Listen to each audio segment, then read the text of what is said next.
Hello, guys, and welcome to the Transparency Card podcast, where we believe that self exploration leads to personal transformation. My name is Crystal, and I am your host today. I'm so excited to get into today's topic because I feel like a lot of people are going to be able to relate to this, especially considering this is the beginning of the year. So, as you guys know, by the title of this video, we're going to be talking about mindset shifts to accomplish our goals this year. And I feel like this is a pretty big topic. I know a lot of people are doing videos on this, but I do think that I have some important gems to drop that are going to help you guys accomplish your goals. I'm going to speak a little bit about myself first because all I can do is really speak from my own personal experience. But as far as my relationship with setting and accomplishing goals, I've had a bit of a tricky time with it throughout my life. I've found that while I've been able to accomplish goals pretty often, the issue is I constantly found myself in a state of burnout by the time I accomplished the goal. Or if I failed to meet the goal by a certain timeline, I found myself feeling disappointed and discouraged and honestly angry with myself.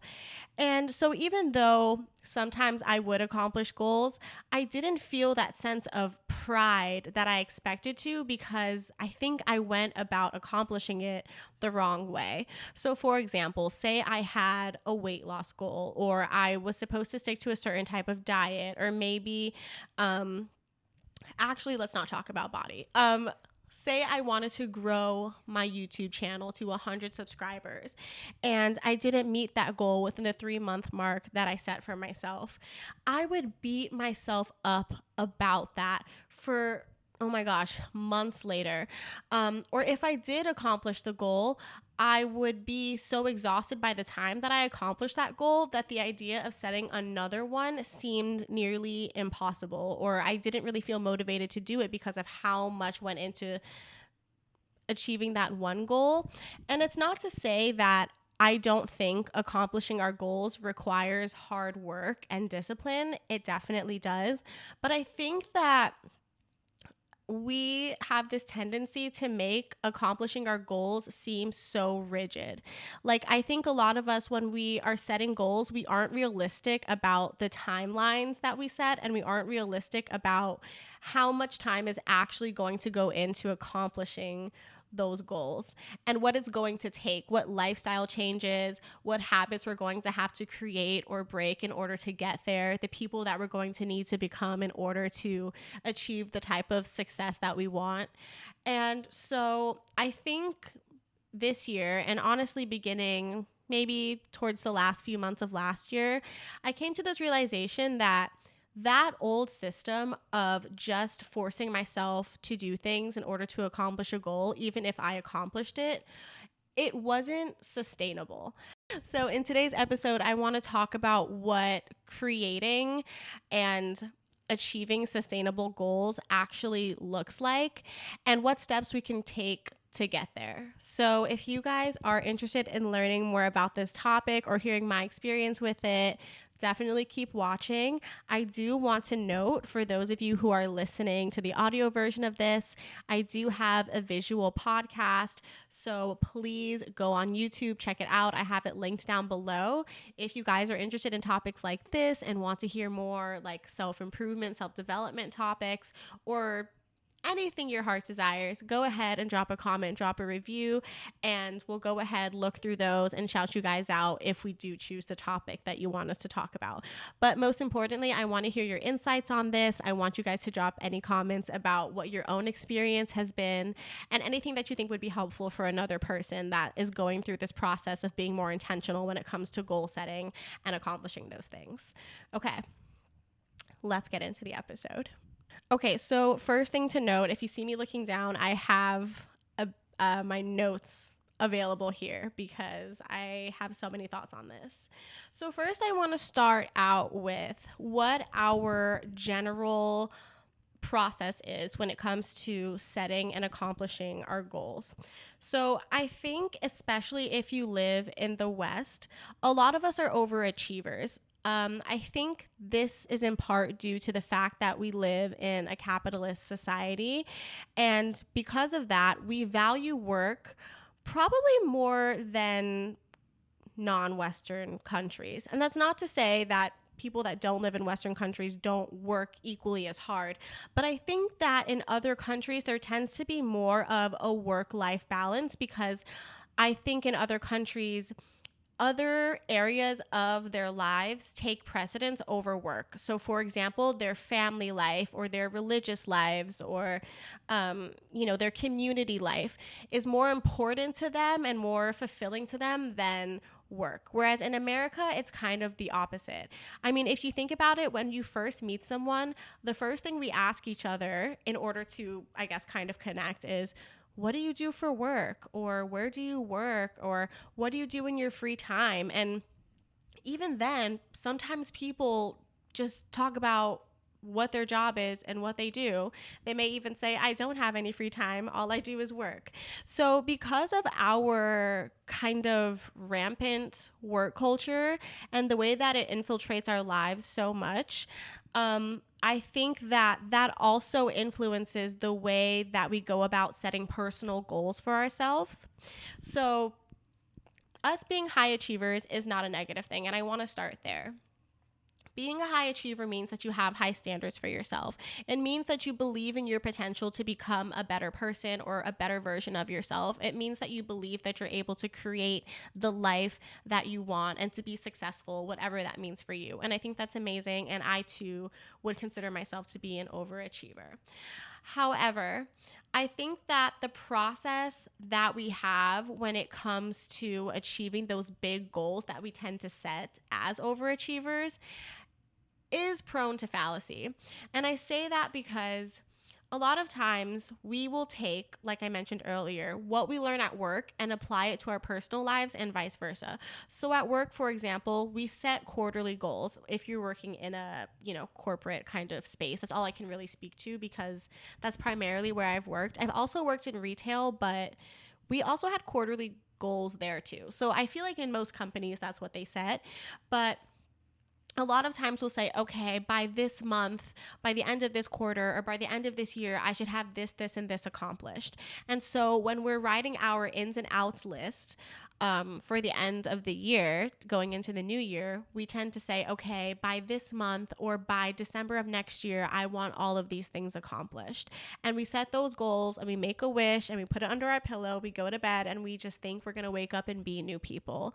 And that's just not realistic. I don't think we're being realistic about how we're structuring our timelines when it comes to accomplishing those goals and fitting our goals into our lives as opposed to changing our lives to fit our goals. Because the reality of it is, if you have certain body goals and you see someone online who's able to accomplish those body goals, you're not taking into consideration that maybe that person's full-time job is to influence you to change your body, which is fine, but that means they just have more time on their hands to go to the gym. They have more money or sponsorships or partnerships that gives them access to certain things, like maybe certain gym memberships or certain gym clothing that makes wanting to work out look more desirable or makes it more desirable for them in general, right? We don't necessarily have access to that. I mean, I work in the corporate world. I don't make the most amount of money at this time in my career.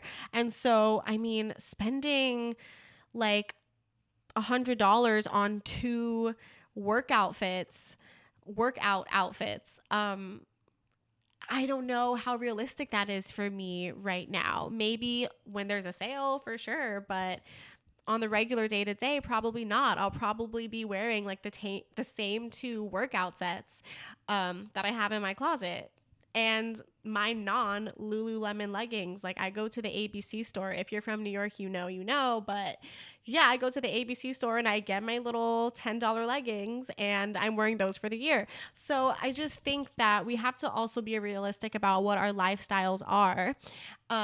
And make our goals fit into that, because that's when your life is actually going to change. It's not about changing yourself. Sometimes it's about making the goals adaptable enough and realistic enough to fit into your life, because the reality is we're not going to change overnight. I say all of this to say that when we're setting our goals, things are not always black and white. You know, we set these goals with the intention of accomplishing them by a certain time. And we tell ourselves, if I work hard enough, and if I'm disciplined enough, if I'm consistent enough, it will come. But there are a lot more factors that play into accomplishing your goals, while simultaneously feeling proud of yourself for doing it and feeling like that journey was worth it. So, in order to avoid feeling burnt out or exhausted or disappointed in yourself, whether you accomplish a goal or not, I think when we're setting our goals and when we accomplish them, we should feel excited. We should feel pride. We should feel stronger. We should feel fulfilled. We should feel like, wow, I really did that. I really, met my potential there. I really challenged myself. I feel so good about that. And you're not just thankful for the fact that you accomplished the goal, you're thankful for the entire journey. I think that's the point of setting goals, really, is to go on a journey and to see what the outcome will be. But the journey is what teaches you all of those lessons. The first point I want to make is the art of receiving. So let me explain what it is, and then I'll give you guys an example, because it seems pretty self-explanatory, but I just want to make sure that it's understood. So the art of receiving, what do I mean by that? You can't expect long-term sustainable results if, when you're initially in the process of building the life that you want or achieving the goals that you want, you are operating from a space of fear, anxiety, and desperation. Let's start there. I want to say 2 years ago, going on 3, I decided that I was taking a break from dating. And the reason I decided to do this was because I had a few situationships that ended poorly, and I realized that I needed to focus on myself and I needed to work on really loving myself. I needed to learn who I was. I needed to learn what my boundaries were, and I needed to give all the love that I was giving to other people back to myself, because I wasn't receiving it and I wasn't honoring myself and the person that I was. I had no idea who I was, so I couldn't honor myself, I couldn't respect myself, and I wasn't valuing myself. Long story short. Maybe we'll have another episode on that. But I took a break from dating for a bit. Months go by, I, focused on myself. I really worked on my personal development, my relationship with myself. I got comfortable being alone. I grew stronger in who I was. I began to learn what I valued and what I wanted out of life and who I wanted to become. And then one day I woke up and I said, I'm ready for a relationship. When I said that, my whole world changed. And I'm not saying this to be like, okay, once you say to the universe that you're ready for something, it's going to happen. But what I did was I acknowledged to myself that I desired something. And then I openly shared it with the universe. And then after that, I backed that desire with action. I went on dating apps. I started talking to people.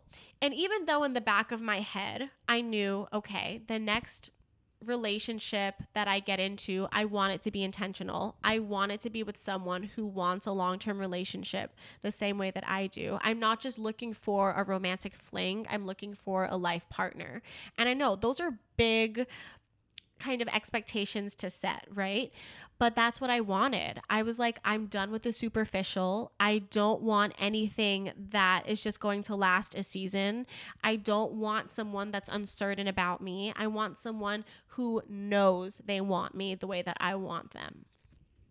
And though that's what I said to myself, those were the intentions that I set. So when I engaged with different people, it wasn't that I was like, oh, okay, well, you don't want a long-term relationship, I'm not doing this. But I definitely did set those boundaries in place where I was like, hey, this is ultimately what I'm looking for. I'm happy to remain friends if we end up, hitting it off, but this is what I'm looking for. And I made that clear from the jump. And there's nothing wrong with that. And because I did that, I ended up getting my partner now, and we've been together for 2 years, I ended up meeting him within maybe like a week or two of setting that initial intention. And the reason that I bring this up and how it connects back to the art of receiving is you have to really set an intention and then let your energy match what that intention is. So take note of the fact that I said I knew internally what I wanted. And so my actions matched that, yes. But also, I wasn't going into conversations with men saying to myself, okay, I really, really want a boyfriend and I really, really want a long-term partner. So I'm going to just try to fit anyone into this box because that's what I want. No. I knew that I was looking for a specific person, not a specific relationship. I wanted a specific person that had these qualities that would give me the relationship that I wanted.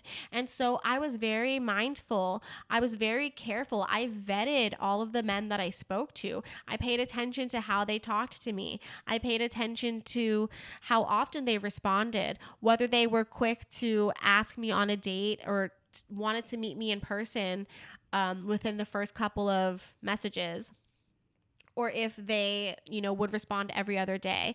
I paid attention to their profile pictures and their hobbies, and what their interests were. I paid attention to how much they asked about me. There were a lot of things that I became aware of during that time. And I think it's important to share this story because I think that was one of the first times in my life that I really learned that sometimes just letting go and opening up yourself to something, the universe will reward you in such a surprising and amazing and beautiful way.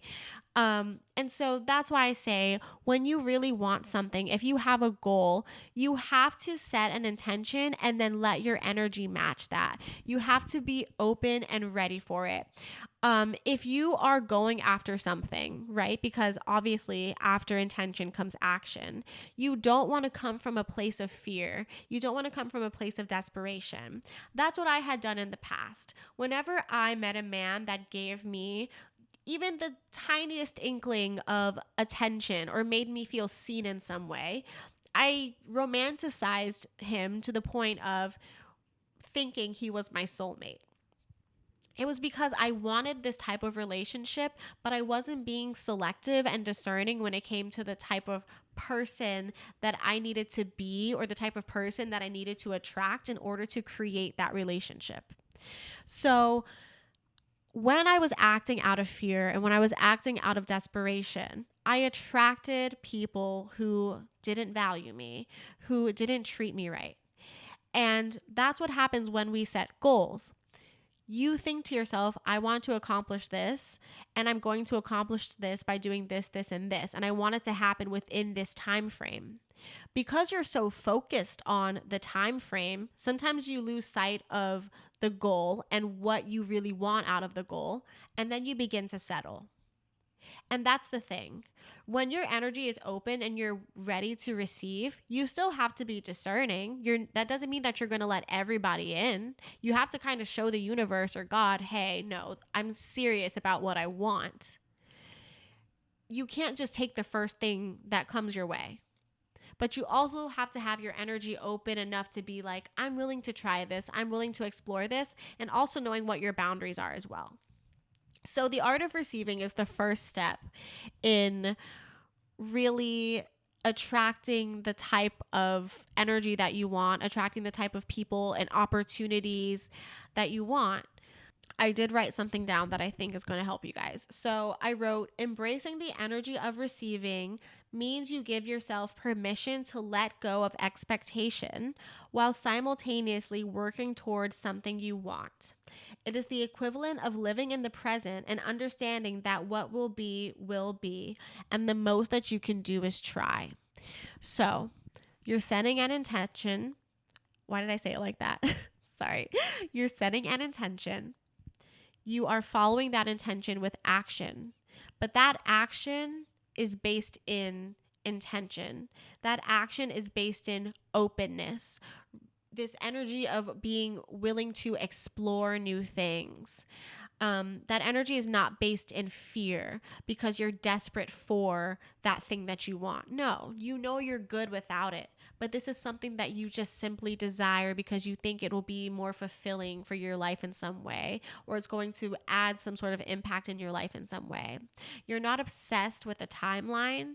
You're obsessed with the journey that's going to come from you being this open and the opportunities that are going to come from it. So it's really about just making sure your energy is good and open and ready, but also just making sure that it's void of any sort of fear or anxiety. Okay. The next gem I want to share with you guys, flow state. So once you've opened yourself up to receiving, that's when the magic happens. The magic being your flow state. I wrote down a definition of flow state that I want to share with you guys. Flow state can be defined as action without striving. Effortlessly, there is no fear, no worries or rumination. Everything flows in a natural state. When you do this, you are opening yourself up to the state of the universe. So in layman's terms, flow state means letting go. Letting go of expectation, letting go of your fear and your worries and your doubt, your imposter syndrome, your fear about the future and things not working out, and all of the what ifs that just haven't happened yet and aren't even guaranteed to happen, and truly living presently. This doesn't mean that you shouldn't set goals. You should definitely set goals. What this means, though, is that you are not as obsessed with the outcome as you are with where you are and what you're doing in the present moment to get you to the outcome that you want. I think a lot of the time our anxiety and our fear when we're setting goals comes from this thought of, what if it doesn't work out? And so that fear and that anxiety is what we use to fuel us. And while it's important to have something to motivate you to get closer to your goals, fear, to me at least, has only led me to do things that weren't intentional, to make silly mistakes, to rush things, and that ultimately set me back further than if I had just taken my time, been present and intentional in the things that I did to get where I wanted to be, stayed focused on each step, taken it day by day, and then accomplished that goal, knowing that I really learned something here. I really challenged myself in some way. I wasn't living out of fear and desperation when it came to this. I really was present through this entire journey, and I walked away with so many lessons because of it. I think another reason that a lot of us tend to go the fear and desperation and anxiety route when it comes to accomplishing our goals is we're afraid of failing. We're afraid of other people seeing us fail. And I think we also are in a generation where immediate gratification is kind of like a drug, right? I think a great example of this is kind of the way that women have been getting BBLs, right? Instead of working out at the gym, because it's going to take a lot longer to build and sculpt this body that you want, right? It's going to take you learning discipline. It's going to take you learning science, right? You're going to have to learn about your body, how the female body works, where your body distributes weight, what type of workouts are most beneficial for you, not only physically, but mentally. It's going to take you getting more organized and figuring out a workout routine. It's going to take patience. It may not take 6 months like that girl you saw on Instagram. It may take you a year. It may take you 2 years, 3 years. It takes you cleaning up your diet, figuring out what's getting you closer to your goals and what foods you're going to have to filter out to get you there. There's so much that goes into that. But then, on the other hand, you have this option called a BBL, where you can fly to another country, pay a couple grand, and get the body of your dreams, right? And I think we all know at this point that even that is not immediate gratification, because you go through months of healing.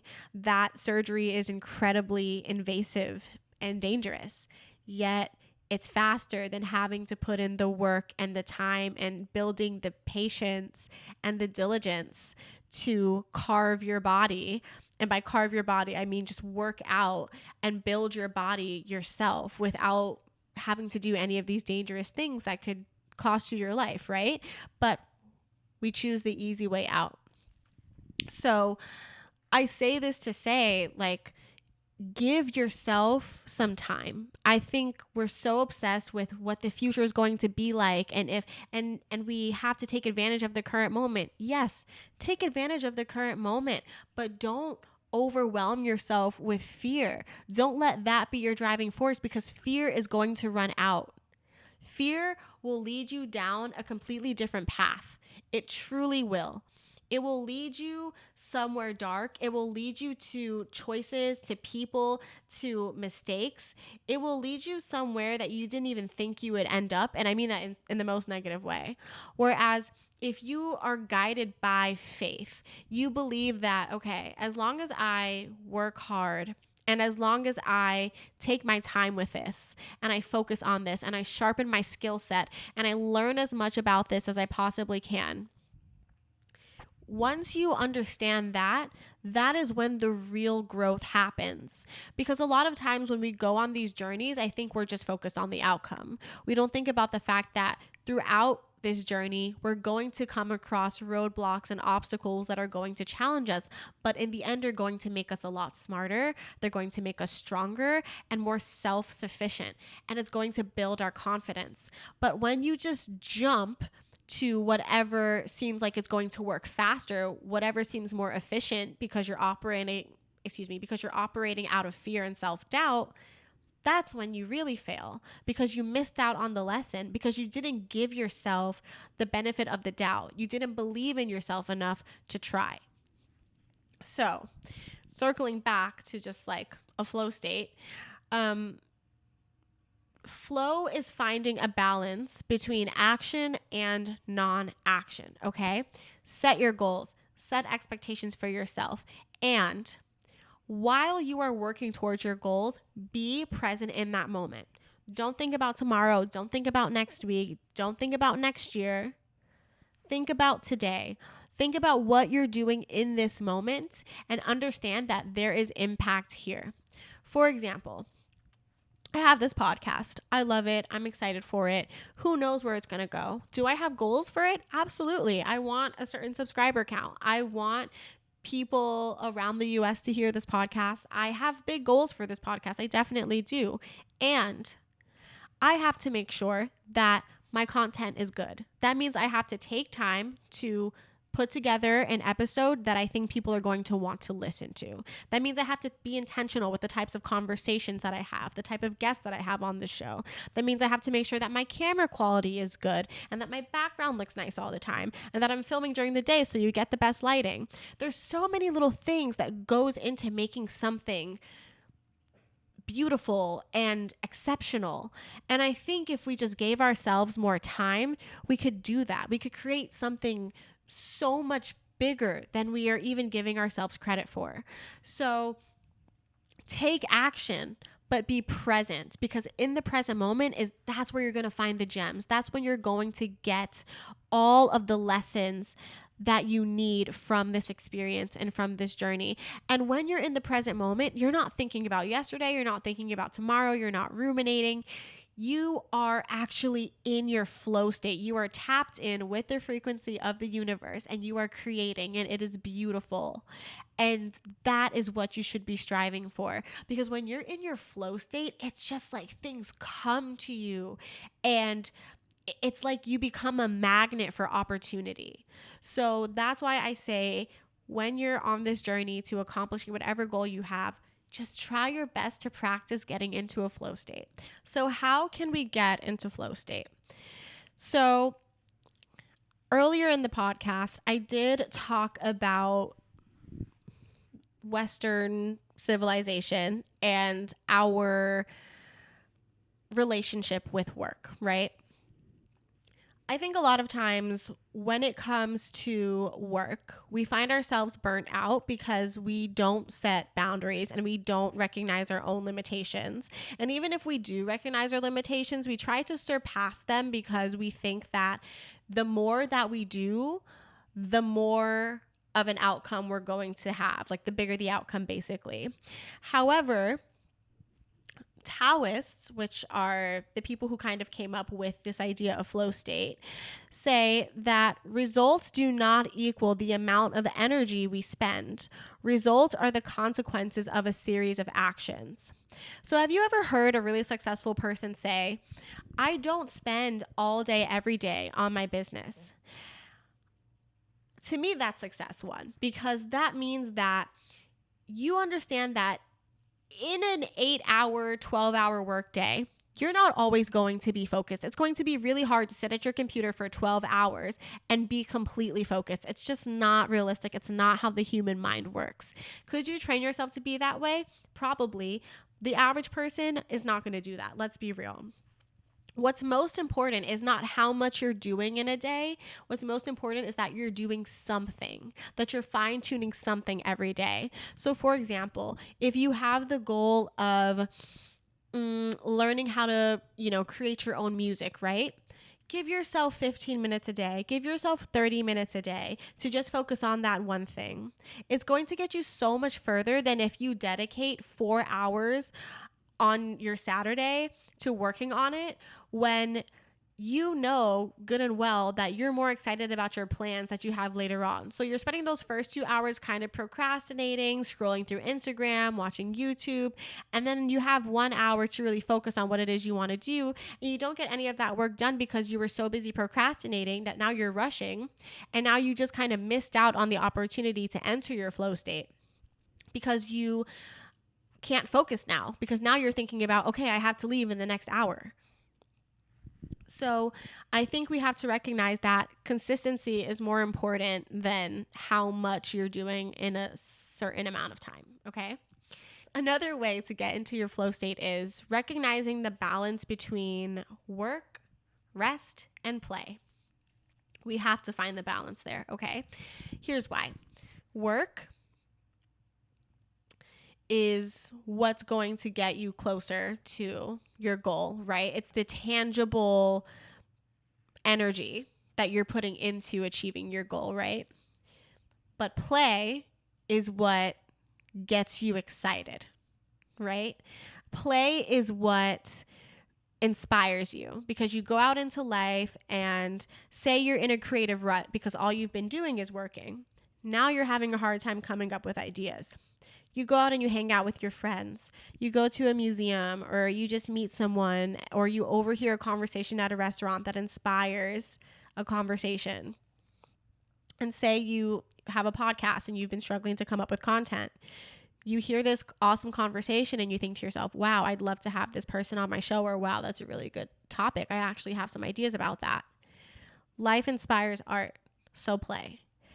And then rest.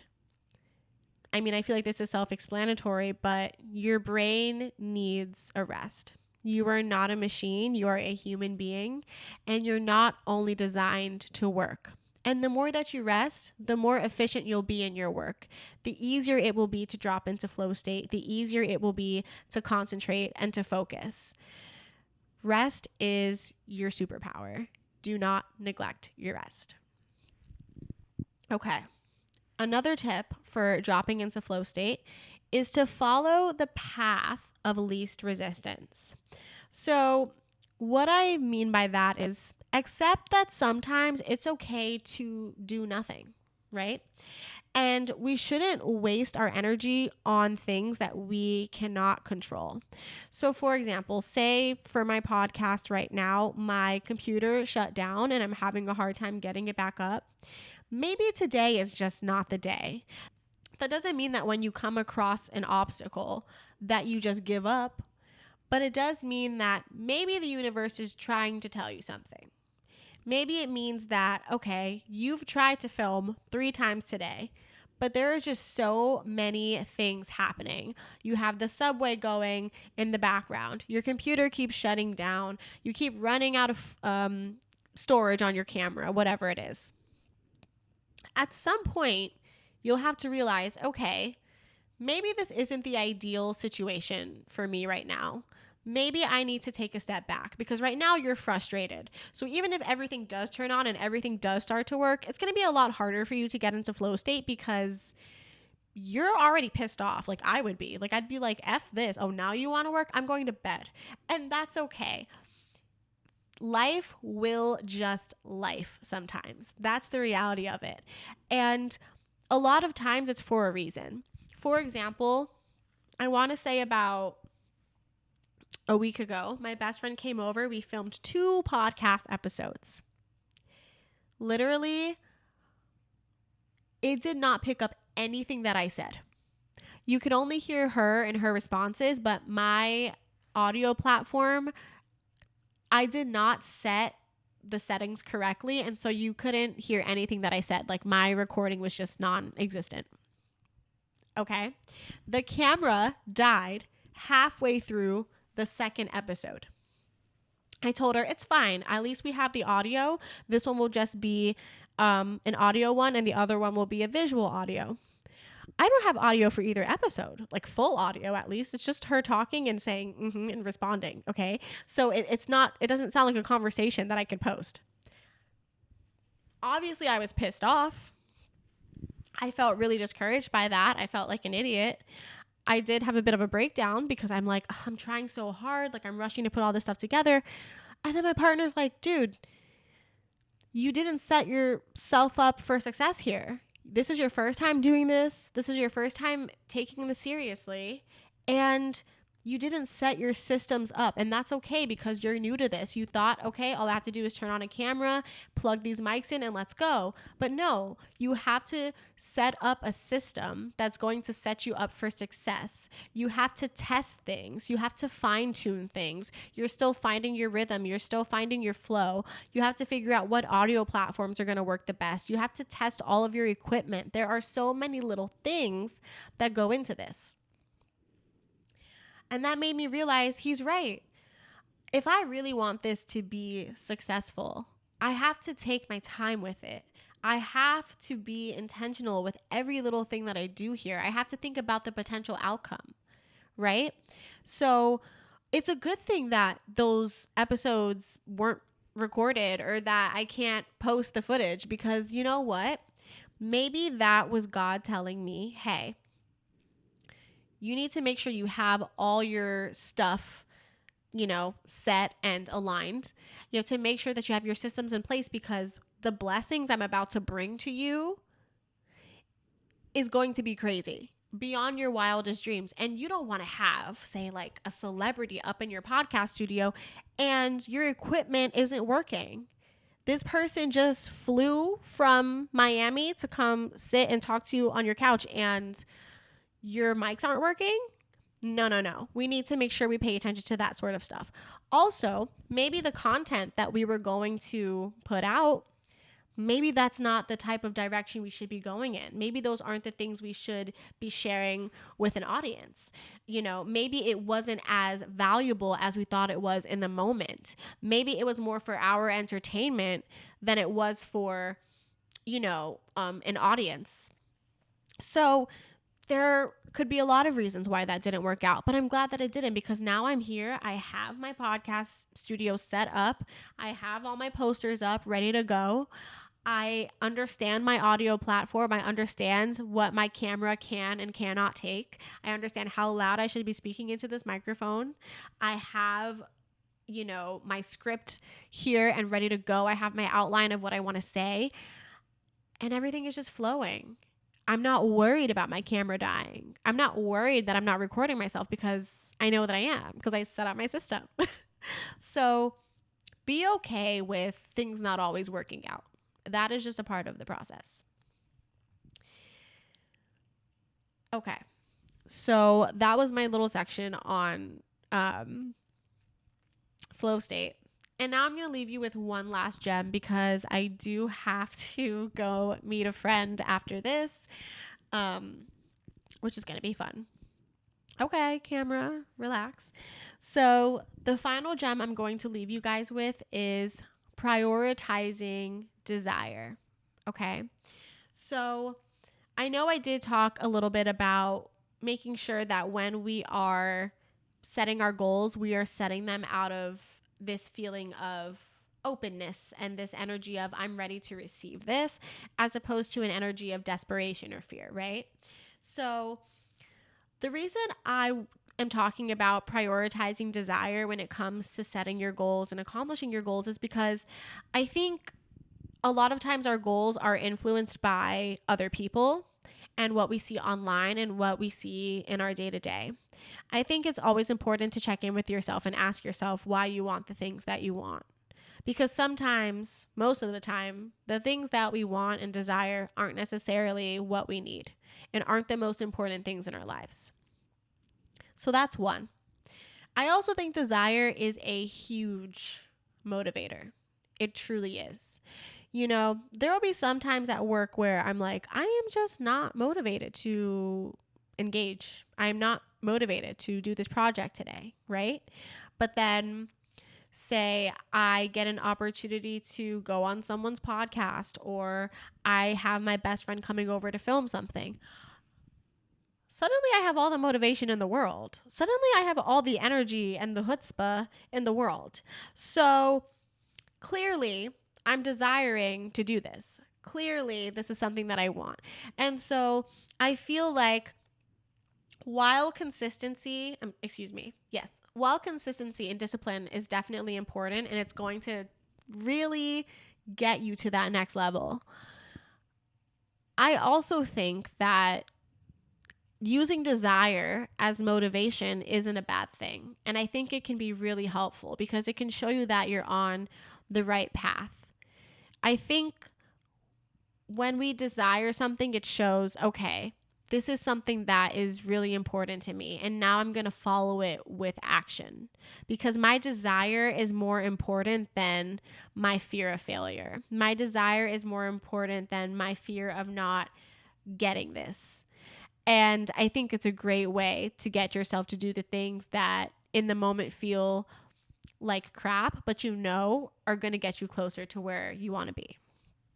So that's one thing. I also think that it's a great point of reference for when you're feeling discouraged or you're just not in the mood to do it. Totally get that. Like if you have a fitness goal and you're like, I really just want to lay in bed and order Chipotle. I don't feel like going to my kitchen and cooking myself a meal. Then you remember, wait, no, I told myself I would do this because this is going to lead to this. And sometimes it works. I really do think that it works, Like for me, if I think about my fitness goals, would I say I'm the most confident in a bikini right now? Probably not. So something that motivates me to work out, aside from just generally wanting to be healthy and strong, is like, okay, when June comes, like I want to feel and look my best. I want to feel so good in my body because I know what it feels like to not. I know what the shame is like. I know what the fear of being judged when I go outside looks like. I know what sucking my stomach in and like trying to find clothing to fit me feels like. And I hate that feeling. So sometimes that motivating feeling or that like desire for this new version of yourself does stem from just like your previous experience of the opposite, right? So I think when you're feeling discouraged, it's important to check in with yourself too, to see like, am I discouraged because I feel like this goal isn't attainable? Am I discouraged because I feel like the timeline that I set isn't realistic? Am I discouraged because maybe this isn't something that I really want anymore or isn't as important to me as I thought that it was? Am I discouraged because the journey that I'm on isn't as fulfilling as I hoped it would be, or isn't something that I feel is worthwhile in order to get to this goal? Therefore, this goal is not that important to me anymore. Maybe your mind just changed and it's not for you. And that is also fine. Okay. And finally, I would also ask yourself, is this something that I still want? Why do I want this? And how can I make the journey to getting there as enjoyable as possible? It's like when people say, when you start working out, you want to make sure that you find workouts that you enjoy. So if you don't like weight training, maybe you should try a workout class and do Pilates. Maybe you could try boxing. Maybe you could try dancing. Figure out what's going to get your body moving and help you burn some calories, because that's the point of it, right? And go from there. It may not look like what everyone else is doing, but what's going to keep you consistent and motivated is you're doing it in a way that suits you and that is exciting and fun to you.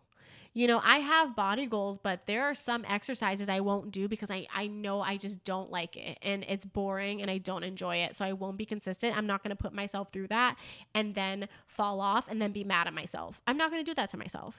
I know what I like and what I don't like. So if I don't feel like doing a kettlebell workout today, okay, that's fine. I can go for a walk. If I don't want to go for a walk, okay, I can sign up for a little $10 dance class. Like, there are options. So I think, like I said, and this circles kind of back to what I said in the beginning, fine-tuning your goals to your lifestyle and who you are and making them, you know, approachable enough and accessible enough to fit into your life and not changing your entire life to fit that in. I do think that these are things worth thinking about. I think implementing these practices into my life has really helped me be more realistic when it comes to setting goals. And it's helped me be a lot more patient with myself. That's not to say that I don't have moments where I get frustrated and feel discouraged. I definitely do. But ultimately, they keep me going. And I feel really good not having too strict timelines on myself now, because I know that I have time and that I am responsible for making something of the time that I do have. So yeah, I think overall accomplishing your goals is possible as long as you're doing it in a way where it's sustainable and it's fulfilling you and not draining you and making you tired and burnt out and depressed. If that's how you're feeling when you're working towards a goal, I don't know if it's worth it then. Or not even that it's not worth it. Maybe there's just another approach that you need to take, because someone else's approach may not be what's right for you. So it also comes with learning yourself and what your boundaries are and your limitations and what you desire, you know? But yeah, I do hope that this episode was helpful for some of you guys. I do want you guys to remember to just please take care of yourselves. Don't get so caught up in accomplishing a goal that you start to neglect yourself or other parts of your life, because all of these things that we experience in life are so important. So if you have one goal, don't get so hyper fixated on it that you forget about all the other areas of your life, because how much is that goal worth in the long run? You know what I mean? Find some balance, prioritize whatever you need to prioritize to get what you want. Absolutely. But also be kind to yourself and allow yourself to rest, allow yourself to play, take breaks when you need to.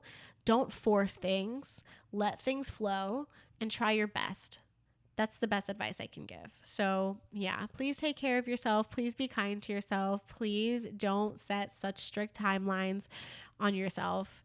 You can do this. You know you can do this. If you already know that it's going to happen, you don't need to, overdo it. Take it day by day and you will get there. Okay. I am done talking. If you guys enjoyed this podcast episode, go ahead and leave a comment. If you're on YouTube, drop a review, a little rating. If you are on Spotify or Apple Podcasts. And like I said, if you want to hear more conversations like this, if you want me to talk about some more like self-development topics, anything involving spirituality, like personal growth, or anything outside of that, please, I am open to discussing. I would love for you guys to share that with me, and I will look into all of those topics. And once I find one that I want, or once I find one that I can dissect, I'll definitely shout you out if we end up choosing your comment and your suggestion.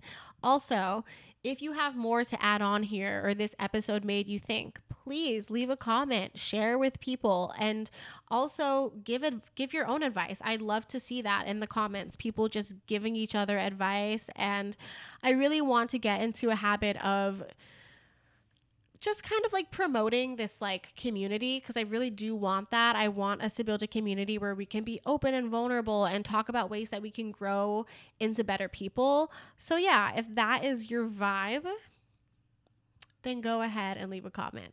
All right, I am actually done. My mouth is so dry. I will see you guys in the next episode. Thank you so much for listening and for tuning in, and we'll talk soon. Bye.